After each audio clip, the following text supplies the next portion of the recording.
British సామ్రాజ్యపు సంకెళ్లు తెంచుకుని అప్పుడప్పుడే స్వేచ్ఛా వాయువులు పీల్చుకుంటున్న భారతావని అది.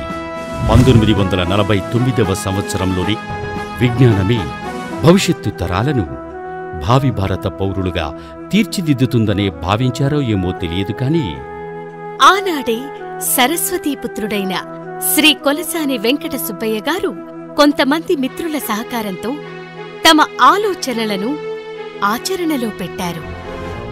అదే చిలుమూరు గ్రామంలో విద్యాకుసుమంగా వెలసింది.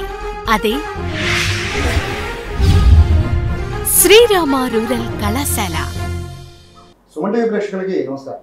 ఈ రోజుల్లో ఒక స్కూల్ నడపడం అంటే బరువు బాధ్యతలు నేర్చుకోవడానికి, అలాంటిది ఒక 70 సంవత్సరాలు ఒక స్కూల్ నడపడం అంటే దాని వెనకాల ఎంతో కష్టం ఉండాలి. అలాగే విద్యార్థుల పట్ల అంకితభావం ఉండాలి. తల్లిదండ్రుల బాధ్యతను తమ బాధ్యతగా భుజాలను చేసుకునేది తప్ప 70 సంవత్సరాలు ఏ స్కూల్ నడపడం. చాలాసార్లు తక్కువ స్కూల్ మాత్రమే ప్రస్తుతం మన దేశంలో 70 సంవత్సరాలు బట్టి నడుపుతున్న ప్రైవేట్ స్కూల్స్ ఉన్నాయి. నేను చెప్పేది గవర్నమెంట్ స్కూల్ గురించి, ప్రైవేట్ స్కూల్స్. అటువంటి ఒక స్కూల్ 75 సంవత్సరాలు బట్టి నడుస్తున్న ఒక స్కూల్, అందరికీ తెలిసిన స్కూల్ ఇప్పుడు కొంచెం అప్గ్రేడ్ అవుతుంది. ఏంటి అని తెలిసిన ముందు స్కూలు మీ అందరికీ తెలిసింది, శ్రీరామ రూరల్ ఎడ్యుకేషన్ ఇన్స్టిట్యూట్. తెనాల్లో అందరికీ బాగా తెలిసిన ఈ స్కూల్ అప్గ్రేడ్ అవుతుంది. అది ఏమవుతుందని తెలియజేయడానికి ప్రస్తుతం మా స్కూల్స్ అధినేత ప్రస్తుతం మనతో ఉన్నారు. తులసి సర్గార్ సార్, నమస్తే. నమస్కారం సార్. అంటే డిఫెన్స్ వాళ్ళ ద్వారా మన స్కూల్ సైనిక్ స్కూల్గా మారబోతుందని తెలుస్తుంది. సో మన స్కూల్ గురించి చెప్పే ముందు ఈ సైన్స్ స్కూల్ గురించి చెప్పండి. ముఖ్యంగా మేము 76 సంవత్సరాలు పూర్తి చేసుకుని 77వ సంవత్సరంలోకి వస్తున్నాం సార్. ఈ గడిచిన మా తాతగారు స్థాపించిన ఈ విద్యా సంస్థలు శ్రీ కొలసాని వెంకట సుబ్బయ్య గారు స్థాపించారు. తర్వాత శ్రీ కొలసాని మధుసూదనరావు గారు దీన్ని నడిపారు. తర్వాత నేను 1986 నుండి నేను నా సోదరులతో కలిసి ఈ ఇన్స్టిట్యూషన్ నడుపుతున్నాను. మేము ముఖ్యంగా ఇప్పుడు వచ్చిన ఒక గొప్ప బ్రేక్ త్రూ ఏంటంటే Srirama rural high school ministry of defence Sainik school society చేత సైనిక్ స్కూల్గా రికగ్నిషన్ పొందడం జరిగింది. సైనిక్ స్కూల్ అనగానే మీ అందరికీ తెలిసే ఉంటుంది, కోరుకొండ సైనిక్ స్కూల్ అందరికీ తెలిసింది, దాదాపు 60 సంవత్సరాల నుంచి ఉన్న సైనిక్ స్కూల్. అలాగే కలికిరిలో కిరణ్ కుమార్ రెడ్డి గారు చీఫ్ మినిస్టర్ ఉన్నప్పుడు వారు మరొక స్కూల్ని తీసుకురావడం జరిగింది. ఆంధ్రప్రదేశ్లో మొట్టమొదటిసారిగా ప్రైవేట్ సెక్టర్లో శ్రీరామ రూరల్ స్కూల్ ఒక సైనిక్ స్కూల్గా అవతరించింది. ఇది 2021లో మోడీ ప్రభుత్వం ఒక నిర్ణయం తీసుకోవడం జరిగింది. పబ్లిక్ ప్రైవేట్ పార్ట్నర్షిప్లో పీపీపీలో కొన్ని సైనిక్ స్కూల్స్ని ఎస్టాబ్లిష్ చేయాలని వారు ఒక నిర్ణయం తీసుకున్నారు. 2024లో జరిగినటువంటి ఇన్స్పెక్షన్లో తర్వాత మాది రికగ్నిషన్ ఆర్డర్స్ పొందడం జరిగింది. ఈ రోజున నేను కూడా చాలా ఆశ్చర్యపోతున్నాను. యాక్చువల్గా సైనిక్ స్కూల్కి ఒక యూనిఫామ్డ్ ఒక సర్వీస్ చేయాలనే ఉత్సాహం ఎంతమంది విద్యార్థుల్లో ఎంతమంది తల్లిదండ్రుల్లో ఉందనేది నాకు ఈ రోజున గడిచిన కొద్ది రోజులుగా దాదాపుగా ఒక 1200-1300 ఫోన్ కాల్స్ వచ్చాయి. మన రాష్ట్రం నుంచే కాదు, తెలంగాణలో సైనిక్ స్కూల్ లేదండి అసలు. మనకి ప్రస్తుతం 2 సైనిక్ స్కూల్స్ ఆంధ్రాలో ప్రభుత్వ సెగ్మెంట్లో ఉన్నాయి. ప్రైవేట్ సెక్టర్లో 2 సైనిక్ స్కూల్స్ వచ్చాయి, అందులో మనదొకటి అనమాట. సో ఇది నాకు ఒక సుదీర్ఘ కాల స్వప్నం అనమాట. నేను గడిచిన ఒక 10 సంవత్సరాల క్రితం నేను కోరుకొండ సైనిక్ స్కూల్కి వెళ్ళడం జరిగింది చూడటానికి. ఒక రోజంతా అక్కడ గడిపాను. నా తోటి ఒక కరెస్పాండెంట్ ఆయన అక్కడ చదివి ఉండటం వల్ల ఆయనతో పాటు వెళ్ళడం జరిగింది. అక్కడున్న సిస్టమ్ అంతా చూసినప్పుడు నేను చాలా సంతోషపడ్డాను. నాకు ఇలాంటిది మనం కూడా ఒక రోజుకు చేయాలి అని చెప్పి ఆ రోజే నా మనసులో ఒక భావం ఏర్పడింది. ఆ తర్వాత సబ్సిక్వెంట్గా 2021లో చేసిన ప్రకటన ప్రకారం నేను దానికి అప్లై చేయడం, అలాగే ఈ రోజున రికగ్నిషన్ రావడం చాలా సంతోషం. మరి ఆంధ్రప్రదేశ్లో అనే కాదు, తెలంగాణ ఎక్కడైనా కానీ ఉన్న విద్యార్థులు ఒక బాధ్యత గల యాక్టివ్ ఎలర్ట్ రెస్పాన్సిబుల్ సిటిజన్, అన్ని విషయాలు తెలిసిన, ఒక అందరితో కలిసిపోగలిగే, దేశానికి సేవలు అందించగలిగే, చుట్టూ ఉన్న మనుషులను సంతోషపరచగలిగే వ్యక్తిగా రూపొందాలంటే శ్రీరామకు విచ్చేయండి అని చెప్పి చెప్తున్నాం. యాక్చువల్గా ఇప్పుడు వరకు నాకున్న ఇన్ఫర్మేషన్, అలాగే నేను చూసిన దాని ప్రకారం ఎంతోమంది నాకు తెలిసి 2 తెలుగు రాష్ట్రాల్లో ప్రముఖులు, వాళ్ళ మంత్రులు కావచ్చు, కేంద్ర మంత్రులు కావచ్చు, పొలిటికల్ నాన్ పొలిటికల్ ఎవరైనా కూడా ప్రముఖుల్లో దాదాపు 100 మందిని తీసుకుంటే అందులో ఒక 20-30% మన స్కూల్ నుంచి చదువుకున్న వాళ్ళే ఉన్నారు. అందులో ఐఏఎస్ ఐపీఎస్ అయిన వాళ్ళు కూడా. ఇప్పుడు మీరు ఆ స్థాయి నుంచి ఇప్పుడు పిల్లల్ని సైనికులుగా తయారు చేసే స్కూల్ దాకా మీరు ఎదుగుతున్నారు. బేసిక్గా అలా బాగుందా?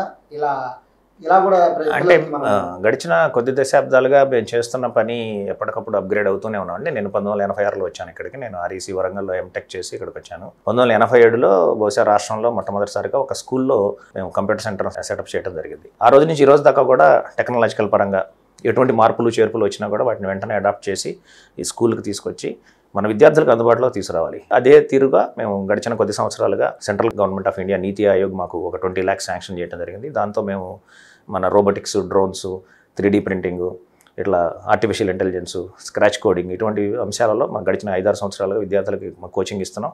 ఎథికల్ హ్యాకింగ్, సైబర్ సెక్యూరిటీ ఇటువంటి సంబంధించిన ఎటువంటి కాంపిటీషన్ ఎక్కడ జరిగినా కూడా మన విద్యార్థులు వాటిలో పార్టిసిపేట్ చేయడం జరుగుతుంది. వాటిలో బహుమతులు కూడా గెలవడం జరుగుతుంది. సరే, బహుమతులు గెలవడం ఒక వంతు అయితే ముందు నేర్చుకోవడం, లేటెస్ట్గా వచ్చినటువంటి టెక్నాలజికల్గా వచ్చిన మార్పులు ఏంటి, ఈ రోజున తరగతి గదిలో ఉన్నటువంటి విద్యార్థి ఒక 10 సంవత్సరాల తర్వాత తను ఈ రోజు నేర్చుకుంటున్న అంశాలు ఏవి కూడా తను రేపు ఒక జాబ్ చేసే క్రమంలో వాటికి ఏమి సంబంధం లేని పరిస్థితి ఉండొచ్చు. ఎందుకంటే ఈ రోజున ప్రతి 6 నెలలకి మనం వాడే మొబైల్ మారుతోంది, మనం చూసే టీవీ మారుతోంది, మనం వాడే కంప్యూటర్ మారుతోంది. ఎప్పటికప్పుడు అప్గ్రేడెడ్ వర్షన్స్ వస్తున్నాయి. కాబట్టి మనం కూడా మన ఎడ్యుకేషన్లో ఎప్పటికప్పుడు అప్గ్రేడ్ అవ్వకపోతే మన విద్యార్థి వెనకబడిపోతాడు. అదే అంశంలో దాంట్లో భాగంగానే ముఖ్యంగా ఈ రోజున ప్రస్తుతం ఉన్నటువంటి యువతరంలో మనం చూస్తున్నది ఏంటంటే ఫిజికల్ ఫిట్నెస్ లేకపోవడం, డిసిప్లిన్ లేకపోవడం, దేశభక్తి లేకపోవడం, పెద్దలంటే గౌరవం లేకపోవడం, సమాజం పట్ల ఒక బాధ్యత లేకపోవడం, ఇలాంటి పరిస్థితులు చూస్తున్నాం. మాకేంటంటే శ్రీరామాల్లో చేరిన ప్రతి విద్యార్థి కూడా ఒక బాధ్యత గల పౌరుడిగా చుట్టూ ఉన్న తన కుటుంబం కావచ్చు, చుట్టూ ఉన్న మనుషులు కావచ్చు, ఒక టీంలో పనిచేసేటప్పుడు ఆ టీం అందరితో కలిసి పనిచేయగలగడం, ఇటువంటి అంశాలన్నీ నేర్చుకోవాలి, ఒక బాధ్యత గల పౌరుడిగా తయారవ్వాలని మా ఉద్దేశం. మేము అందుకే ఇప్పుడు ఉన్న ప్రైవేట్ స్కూల్స్ అన్ని కూడా ఎట్లా ఉన్నాయంటే కాంపిటీషన్, మిగతా స్కూల్ నుంచి చూసి మనం ఇంకేం చేయాలి కాంపిటీషన్లో పిల్లల్ని పగలు రాత్రి తేడా లేకుండా చదువు మీద మాత్రమే దృష్టి పెట్టి రుద్దేస్తున్నారు. ఎంత దారుణంగా అంటే చెప్పకూడదు, పిల్లలు మానసికంగా కృంగిపోయే పరిస్థితి వచ్చేస్తుంది. బట్ మీరు మోరల్ వాల్యూస్ అంటున్నారు, ఫిజికల్ ఫిట్నెస్ అంటున్నారు. సో తల్లిదండ్రులు చెప్పరా ఏంటంటే మిగతా ప్రైవేట్ స్కూళ్ళలో చదువు 24 గంటలు 20 గంటలు చదువు అంటారు, మీరేమో చదువు టైంలోనే చదువు, మిగతా టైంలో ఫిజికల్ యాక్టివిటీస్ మిగతా యాక్టివిటీస్ అంటారు.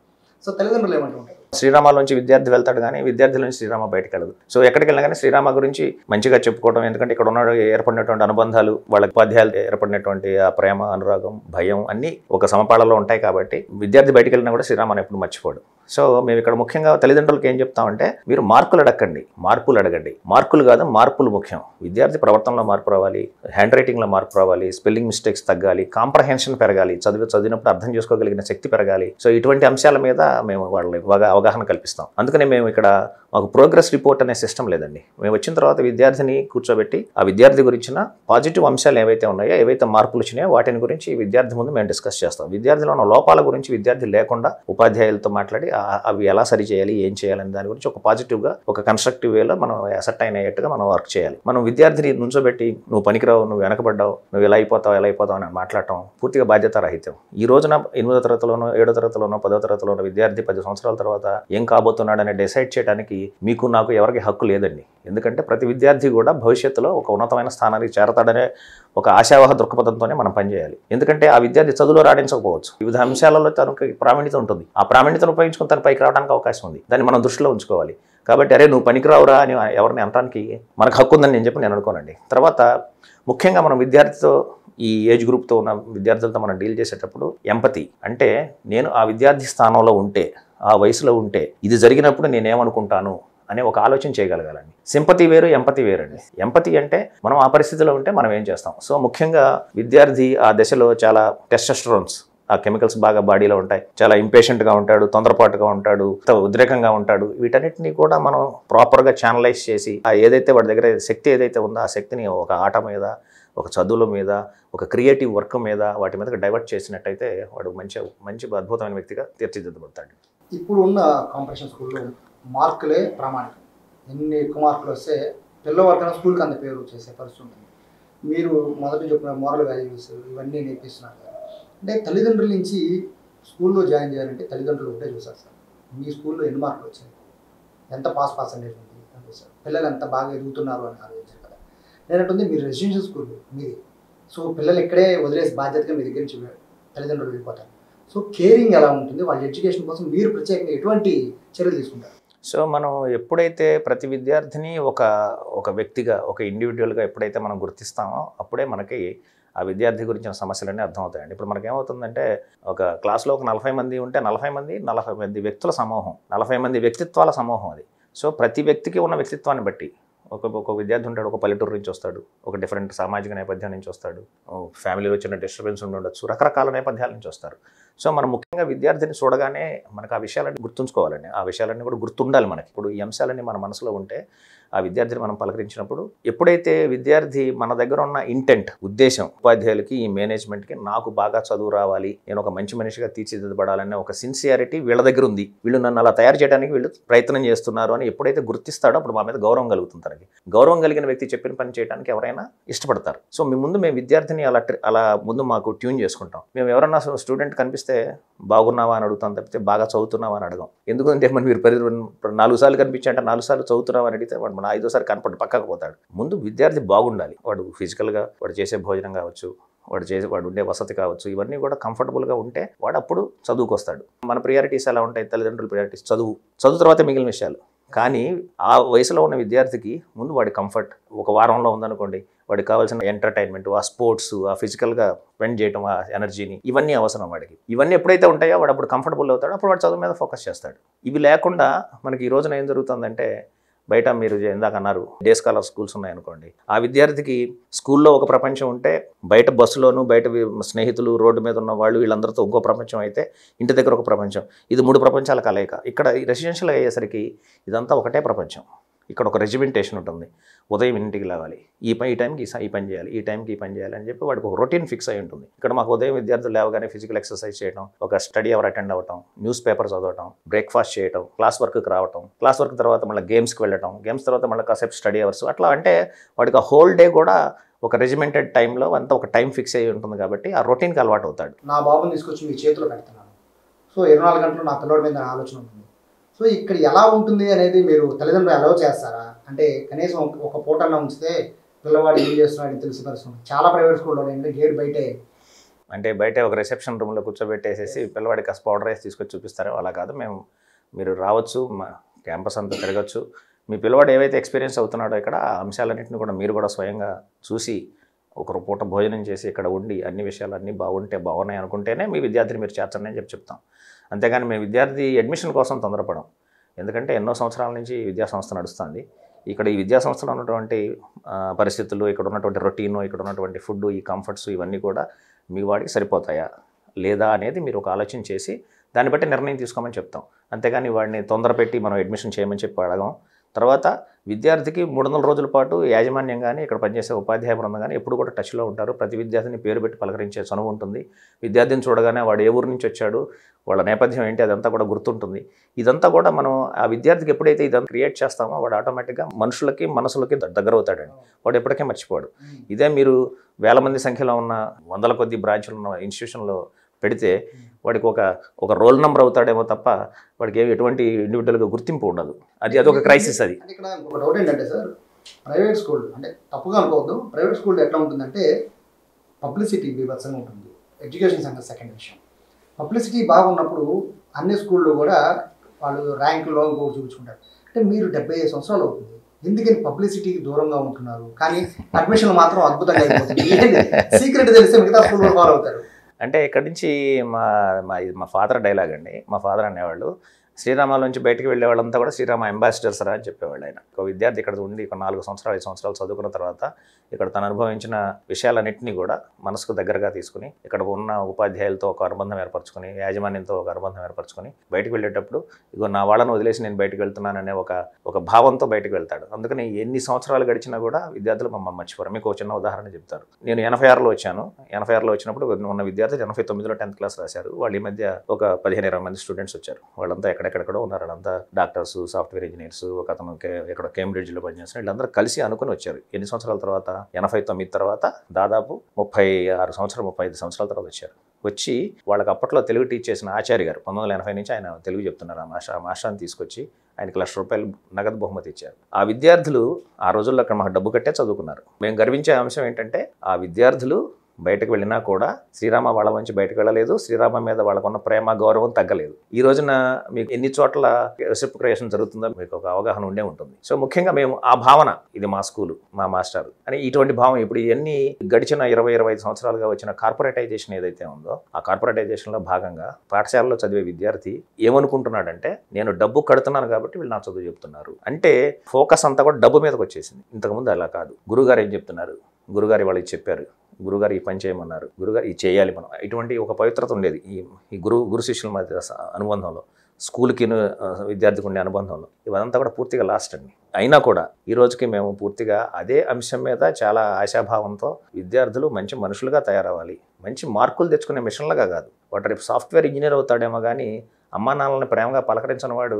ఏం ప్రయోజనం చెప్పండి. ఈరోజు నాకు ఎంతోమంది తల్లిదండ్రులు తెలుసు, వాళ్ళు ఎంతో ప్రయోజకులయ్యి పిల్లల దగ్గర నుంచి ప్రేమగా పలకరింపు లేక చాలా బాధపడే వాళ్ళు చాలామంది ఉంటారు. మనకి ఒక వయసు దాకా ఆహారం, డబ్బు, ఇంకా సంపదలు ఇవన్నీ ముఖ్యం. కానీ ఒక వయసు వచ్చిన తర్వాత పలకరింపే ముఖ్యం, ప్రేమే ముఖ్యం. ఇదంతా కూడా ఈ రోజున మీకు తెలిసి ఎలా ఉందో వాతావరణం. ఎవరి గ్యాడ్జెట్లో వాళ్ళు, ఎవరి సెల్ ఫోన్లో వాళ్ళు, ఎవరి బెడ్రూమ్లో వాళ్ళు అలా ఇరుక్కుపోయారు. కనీసం ఒక 10-15 సంవత్సరాల క్రితం అందరు కలిసి టీవీ చూసేవాళ్ళు, లేదా అందరు కలిసి ఒక సినిమాకి వెళ్ళేవాళ్ళు, అందరు కలిసి కబుర్లు చెప్పుకునేవాళ్ళు, బయట అరుగుల మీద కూర్చుని కబుర్లు చెప్పుకునేవాళ్ళు, లేదా హాల్లో కూర్చుని కబుర్లు చెప్పుకునేవాళ్ళు. ఈ రోజున ఏమైందంటే వెస్ట్ కుటుంబాలు అయిపోయిన తర్వాత అమ్మా నాన్నలు, పిల్లలు, అమ్మమ్మలు, నాయనమ్మలు, ఇంతకుముందు అమ్మమ్మలు, నాయనమ్మలు, బాబాయిలు అందరూ కలిసి కుటుంబాన్ని తీసుకొచ్చేవాళ్ళు. చిన్నపిల్లల మీద అందరికీ అధికారం ఉండేది, ప్రేమ ఉండేది, ఆ గైడెన్స్ ఉండేది. ఈ రోజున అది లేదు. సో ఈ రోజున మీకు కౌన్సిలింగ్ ఈ మాటలన్నీ వచ్చాయి. ఒక 10-15 సంవత్సరాల క్రితం ఈ కౌన్సిలింగ్ ఎవరు చేసేవాళ్ళు అండి? బాబాయ్ చేసేవాడు, బాబాయ్ చెప్పేవాడు, లేదా మేనమామకు చెప్పేవాడు, లేదా బావకి చెప్పేవాడు. ఈ బావలు, మేనమామలు, బాబాయిలు, తాతయ్యలు, నాయనమ్మలు, అమ్మమ్మలు వీళ్ళే కౌన్సిలర్స్. వీళ్ళకి మించిన కౌన్సిలర్స్ ఎవరున్నారండి?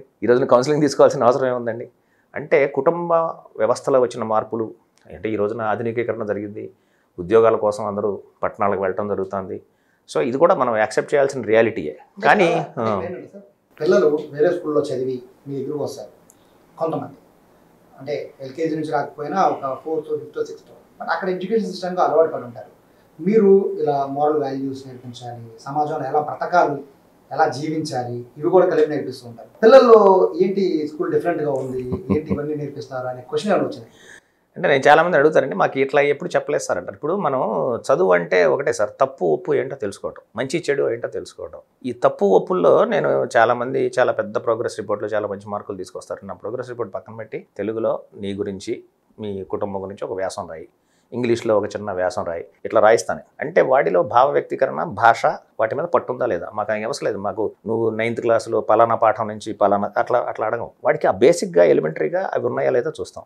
విద్యార్థి ఇక్కడికి వచ్చిన తర్వాత తప్పు రాస్తే తప్పుని తప్పు అని చెప్పి సర్కిల్ చేసి దానికి మళ్ళీ ఇంపోజిషన్ రాయటం, ఆ తప్పు తెలుసుకోవటం చెప్తాం. తప్పు చేయటం సహజం. తప్పు నుంచి ఆ తప్పుని మళ్ళీ తిరిగి రిపీట్ చేయకుండా ఉండటమే చదువు అండి. ఆ చదువు నేర్చుకోవటం అంటే తప్పుని తిరిగి చేయకుండా ఉండటమే. అది ఆ తప్పు అనేది నేను చెప్పే సింపుల్గా రిటర్న్గా ఒక పరీక్ష కాదు, లేదా ఇంకోటి కాదు. మన జీవితంలో కూడా ఎన్నో తప్పులు చేస్తాం, మన ప్రవర్తన పరంగా, వయసు పరంగా తప్పులు చేస్తాం. ఆ తప్పు నుంచి మనం చేయాల్సింది ఏంటి? అది తప్పు అని తెలుసుకోవడమే చదువు. ఆ చదువు ఇవ్వడం కోసం మేము ప్రయత్నం చేస్తాం. ఇక్కడికి వచ్చిన తర్వాత విద్యార్థులు చాలామంది సార్ ఇట్లా మేము స్పెల్లింగ్ మిస్టేక్ రాస్తే మాకు ఇంతకుముందు రైట్ వేసేసారు సార్, మార్కులు వేసేసారు సార్ అని చెప్తారు. కాదమ్మా, తప్పు తెలుసుకోవాలి, తప్పులు తెలుసుకోవటమే చదువు అని చెప్తాం మేము. అది సార్, తల్లిదండ్రులతో మీకు కనెక్టివిటీ ఉంటుంది, పిల్లలతో, ఈ ఊరితో. సో నాకు తెలిసి ఈ తరాలు మొత్తం మీకు మంచి కనెక్టివిటీ ఉంటుంది. కానీ మీకు ఇక్కడి నుంచి కాదు, మిగతా జిల్లాల నుంచి, పక్క రాష్ట్రాల నుంచి కూడా ఫోన్లు వస్తున్నాయి అడ్మిషన్స్ కోసం. సో అలాంటి వాళ్ళందరికీ ఇక్కడ మనకి రెసిడెన్షియల్ స్కూల్స్ వరకు మనం ప్రొవైడ్ చేస్తున్నాం సార్.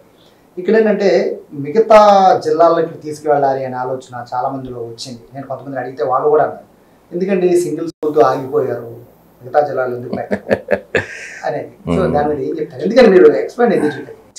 ఇప్పటివరకు చేయని పని గురించి ఎందుకు చేయలేదో ఆలోచించడం అనవసరం. నా ఉద్దేశం ఈ నిమిషంలో బతకాలనేదే నా ప్రిన్సిపల్. నా పిల్లలకు కూడా అదే చెప్తాను, live in the minute and plan for the future. మా తాతగారు వెంకట సుబ్బయ్య గారితో ప్రారంభమైన ప్రయాణం, తర్వాత నాన్నగారు, తర్వాత నేను, ఇప్పుడు మా అబ్బాయి శ్రీకాంత్ కూడా ఇదే ఫీల్డ్లోకి వచ్చారు. కాబట్టి maybe will plan that.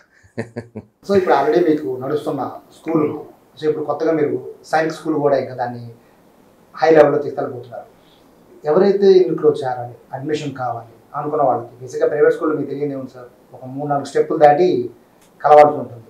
But మన స్కూల్లో పరిస్థితి ఒకవేళ మిగతా జిల్లా నుంచి ఎవరు ఎక్కడి నుంచి వచ్చినా కానీ నన్నే కలుస్తాను డైరెక్ట్గా. గూగుల్లో నా నంబరే ఉంటుంది, నాకే ఫోన్ కాల్ వస్తుంది. అంటే మేము ఆ పర్సనల్గా మేము అది వి విల్ టేక్ ఇట్. విద్యార్థితో పరిచయం అవ్వటం అనేది ఆ విద్యార్థుల తల్లిదండ్రులతో కలిసి వచ్చినప్పుడు వాళ్ళలో ఉండే వాళ్ళ ఆలోచనలు, వాళ్ళ ఆశలు, వాళ్ళ కోరికలు ఇవన్నీ అర్థం చేసుకోవడం కూడా చాలా ఇంపార్టెంట్. అలాగే మేము విద్యార్థికి మొదటిసారిగా పెట్టిన అసెస్మెంట్ ఏదైతే ఉంటుందో ఆ అసెస్మెంట్ కూడా మాకు wear the student is right now, ఎక్కడ ఉన్నాడో ఆ విద్యార్థి స్థాయి ఎక్కడ ఉందనేది మాకు తెలియటం చాలా ముఖ్యం. అక్కడి నుంచి వాడికి జరగాల్సిన పని ఏంటి, ఇంకా ఎక్కడెక్కడ ఏం ఇంప్రూవ్ అవ్వాలి, ఏ సెగ్మెంట్స్లో ఇంప్రూవ్ అవ్వాలి, వాటన్నిటి గురించి స్పెసిఫిక్గా వర్క్ చేయడం మొదలెడతాం. చాలా విద్యా సంస్థలు చాలా జరిగే పని ఏంటంటే వెనకబడిన విద్యార్థికి అసలు అడ్మిషనే లభించదు. ఇక్కడ మేము వెనకబడిన విద్యార్థిని ఆహ్వానిస్తాం, వాడిని బాగు చేసేందుకు పూర్తిగా ప్రయత్నం చేస్తాం. అలా బాగుపడిన ఎంతోమంది విద్యార్థులు మాకు ఎప్పుడు జీవితాంతం మాతో ఎప్పటికప్పుడు టచ్లోనే ఉంటారు, మాతో ఎప్పుడు మాట్లాడుతూనే ఉంటారు. ఎందుకంటే ఇక్కడ మా దగ్గర ముఖ్యంగా స్కూల్ అంటే మీకు తెలుసు కదా, ఫార్మేటివ్ ఇయర్స్.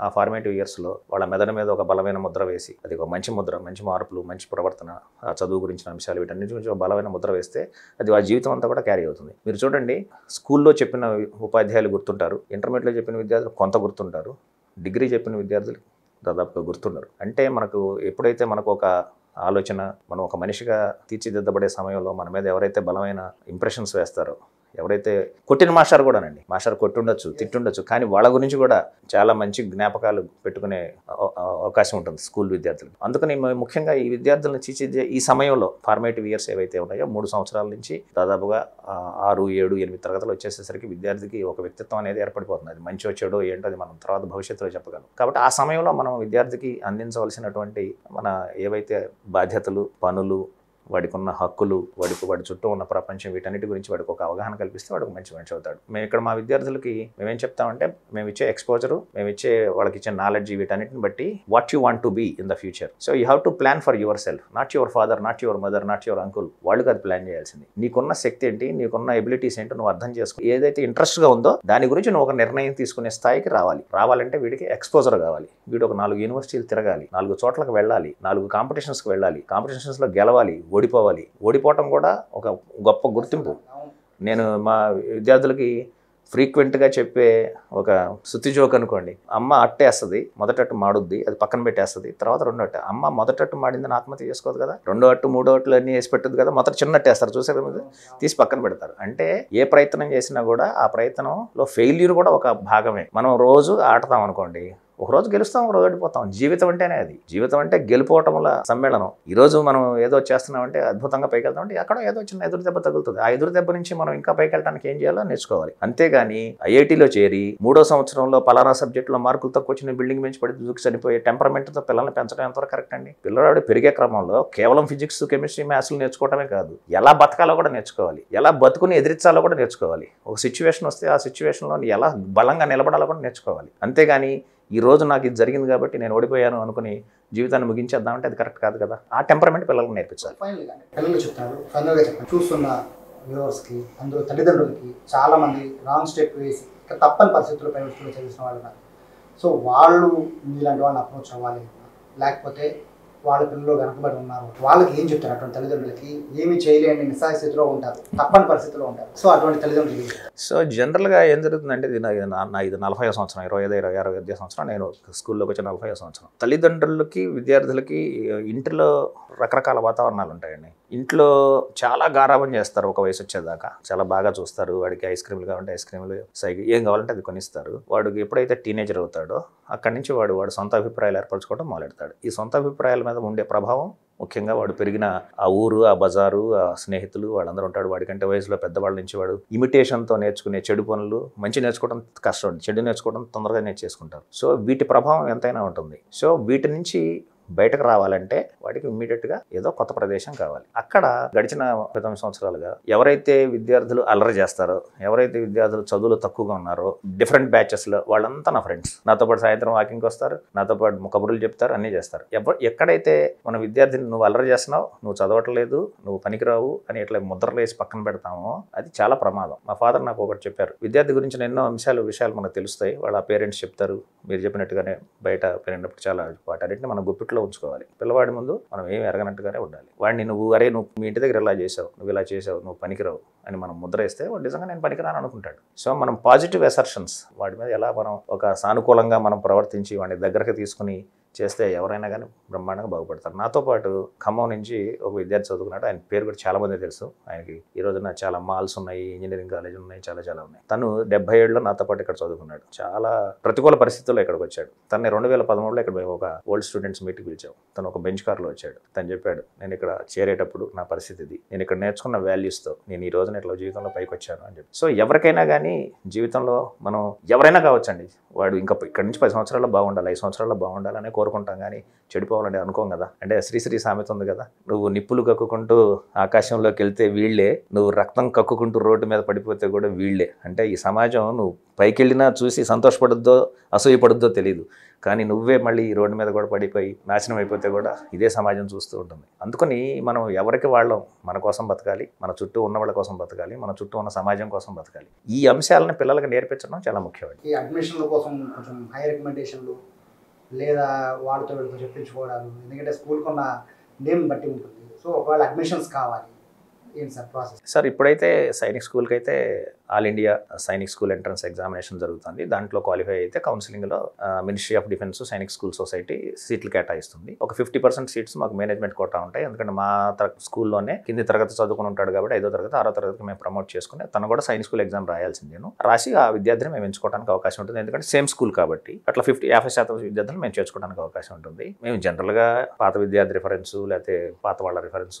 వాటన్నిటికీ విలువిస్తాం. ఎందుకంటే అందరం మనుషులమే కదండి, చివరికి మానవ సంబంధాలే కదా మనకు ముఖ్యం. అలాగే పోతాం. తర్వాత మనం విద్యార్థులతో కఠినంగా ఉండటం అనే విషయం గురించి చాలా దిద్దుబాట్లు ఉంటాయి. నేను చూసామండి, మా ఫాదర్ విద్యార్థిని పనిష్ చేస్తే మళ్ళీ మరుసటి రోజు దగ్గర తీసుకుని ఎందుకు తను పనిష్ చేయాల్సి వచ్చింది ఏంటి అన్ని వివరాలు చెప్పేవాళ్ళు. ఆ విద్యార్థి వెంటనే కరిగి నీరైపోయేవాడు. నిజమే, నేను తప్పు చేశాను, మాస్టర్ నన్ను పనిష్ చేశారు, కానీ మళ్ళీ వెంటనే దగ్గర తీసుకుని చెప్పారు అని. అంటే ఆ ఇంప్రెషన్ క్రియేట్ చేయడం కూడా చాలా అవసరం అండి. ఒక విద్యార్థిని నిర్దాక్షిణ్యంగా దండించి లేదా డిబార్ చేసేయచ్చు, స్కూల్ నుంచి పంపించేయచ్చు, కానీ మీరు ఒక జీవితాన్నే మీరు మార్చే పని ఒకటి చేస్తున్నారు. ఆ పనిని పాజిటివ్గా ఆలోచించి ఇంకొక అవకాశం విద్యార్థికి ఇస్తే వాడు రేపు బాగుపడితే ఒక జీవితం చక్కబడుతుంది. కానీ అదే విద్యార్థిని మనం నిర్దాక్షిణ్యంగా బయటకు పంపించేయటం, ఏదో చేయటం అట్లా ఉన్నాం. మేము బాగా హ్యుమానిటేరియన్ ఆ విషయంలో. మేము మానవత్వానికే విలువ ఎక్కువ ఇస్తాం, మనుషులను దగ్గరకు తీసుకుంటాం. సమస్య చాలా టైం మాట్లాడించారు. వాస్తవంగా ఈ రోజుల్లో పిల్లలకి పాఠాలు నేర్పించే వాళ్ళు అనేక స్కూళ్ళు ఉన్నాయి, కానీ జీవిత పాఠాలు నేర్పించే స్కూళ్ళు అతి తక్కువ ఉన్న స్కూళ్ళలో ఇటు Srirama rural education academy number 1 స్థానంలో ఉంటుంది. 75 ఏళ్ళ బట్టి స్కూల్ నడుపుతానంటే అది ఆషామాషి విషయం కాదు. కొన్ని వేల మంది విద్యార్థులు ఎక్కడి నుంచి వెళ్ళారు. అందులో కొన్ని వందల మంది ప్రముఖులుగా ఇప్పటికీ 2 తెలుగు రాష్ట్రాల్లో ఉన్నారంటే ఈ స్కూల్ గొప్పతనాది. అడ్మిషన్స్ కోసం కింద ఉన్న ఫోన్ నెంబర్ని సంప్రదించండి. విలువలతో కూడిన పిల్లల జీవితానికి సరైన స్కూల్ ఎంచుకుంటేనే రేపు మీ పిల్లల భవిష్యత్తుకి మీరే పునాది అవుతారు.